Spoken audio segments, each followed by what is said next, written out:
L'IUT Lyon 1 a plusieurs départements, dont un département génie civil. Au sein de ce département, on trouve actuellement plusieurs formations qui sont toutes orientées sur le génie civil.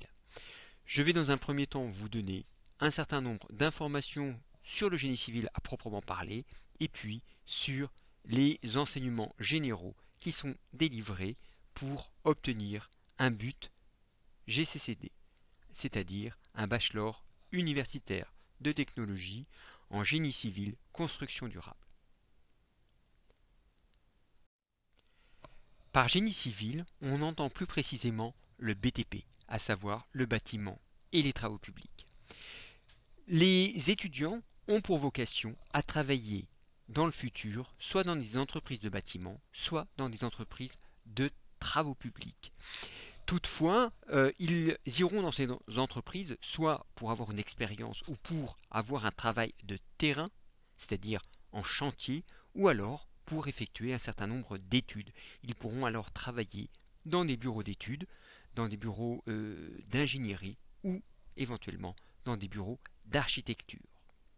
Ils pourront également travailler dans des laboratoires d'essais durant lesquels ils testeront les différents matériaux qui sont mis en œuvre sur le chantier.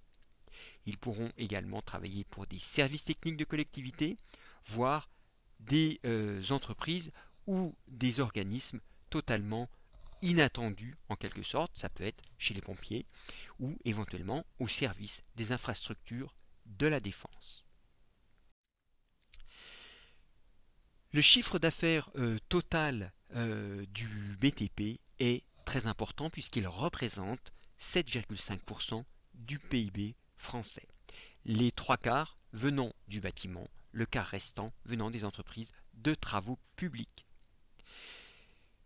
Le rôle économique est également extrêmement important si on prend en considération le nombre d'entreprises du BTP en France. Il y a plus de 300 000 entreprises de BTP en France, l'essentiel de ces entreprises étant des entreprises liées au secteur du bâtiment. Toutefois, il faut noter qu'une très grande majorité de ces entreprises ont un nombre de salariés extrêmement faible, puisqu'il est très souvent inférieur à 10 pour plus de 90% de ces entreprises. Alors, il faut savoir également que la population active dans le domaine du BTP est essentiellement orientée sur le bâtiment également, puisqu'il y a plus de 83% des salariés qui se retrouvent dans les entreprises de bâtiment. On pourra noter que 12% des femmes font partie des salariés de ces entreprises du BTP. Comme je l'ai un petit peu mentionné préalablement, les futurs techniciens diplômés pourront aller travailler soit sur chantier, soit en bureau d'études, ou parfois travailleront et sur chantier et en bureau d'études. Il faut savoir que la moitié globalement des fonctions sont exercées en travaux, c'est-à-dire sur chantier, et la moitié en études. Alors, qu'est-ce qu'il faut avoir comme qualité pour être un bon technicien supérieur dans le BTP?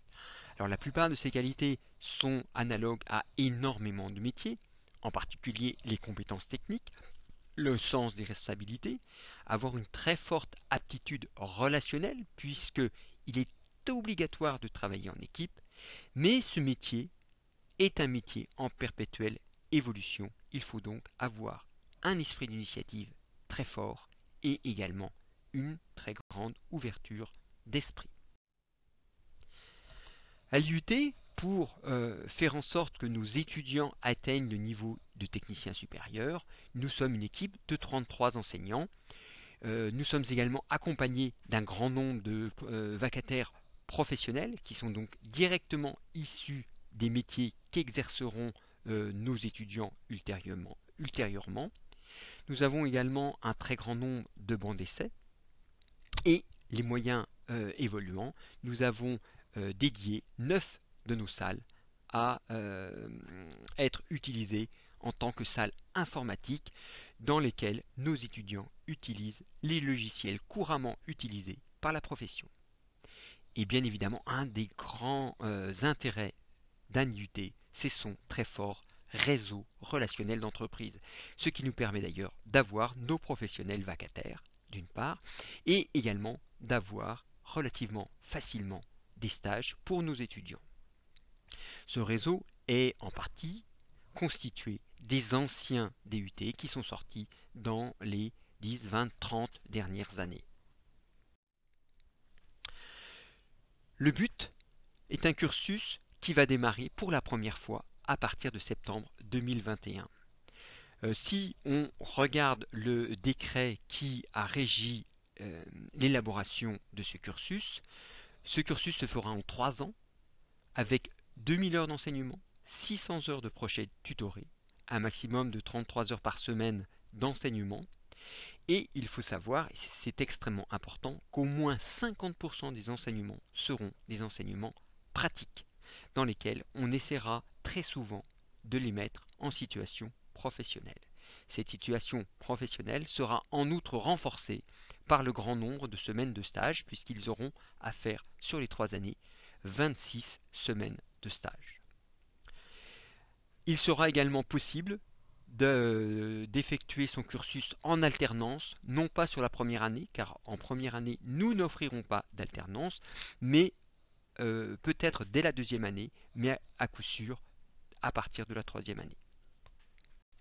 Il est également important de souligner que la mobilité internationale est tout à fait possible, soit en effectuant un stage à l'étranger, voire éventuellement un semestre à l'étranger.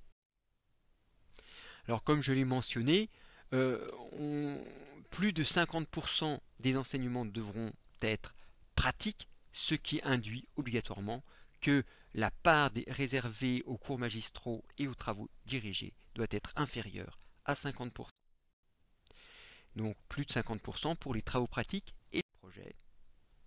Alors que vont étudier nos étudiants durant ces 3 années? Alors bien évidemment, ils vont apprendre à dessiner, que ce soit des routes, des bâtiments, des ouvrages, soit à l'aide d'une planche à dessin ou à l'aide de logiciels. Ils vont devoir également être en mesure d'implanter ces différents bâtiments, et ça se fera à l'aide de la topographie. Cette topographie permettra également de faire des relevés à l'intérieur des bâtiments. Pour être sur chantier, il faut savoir conduire des chantiers, organiser des chantiers. Cela fera partie des disciplines enseignées.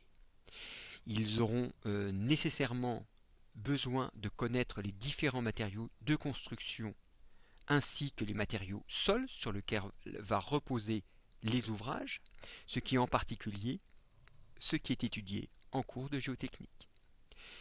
Les bâtiments, eh bien, il faudra être en mesure de calculer, dimensionner les structures, ce qui est l'objet de la stabilité des constructions. Et ces bâtiments, une fois la structure calculée, montée, eh bien, il faut les équiper, il faut leur donner une enveloppe permettant de les isoler, de les chauffer, de les éclairer également. C'est ce qui est étudié dans les enseignements d'équipement et d'énergétique. En outre, ils ont besoin d'un certain nombre de ressources transversales comme les maths ou la physique appliquée. Et bien évidemment, il est indispensable dans ce métier de savoir communiquer. Donc, ils auront tout au long de la formation des enseignements de communication. Comme le niveau atteint est un niveau licence, l'enseignement d'anglais est obligatoire afin que nos étudiants atteignent un certain niveau d'anglais. Donc j'en profite pour ressouligner que la mobilité étudiante est fortement conseillée et nous avons effectivement des séjours à l'étranger qui sont possibles et qui sont validés dans le cadre des enseignements, et ce à tous les niveaux, essentiellement au niveau BUT, mais de la même façon puisque dans notre département nous avons également une licence de génie civil et des masters de génie civil, et bien également au niveau L3, M1 et M2. Si vous avez besoin de renseignements complémentaires, n'hésitez pas à nous contacter, soit en allant sur le site internet, soit en nous envoyant des mails.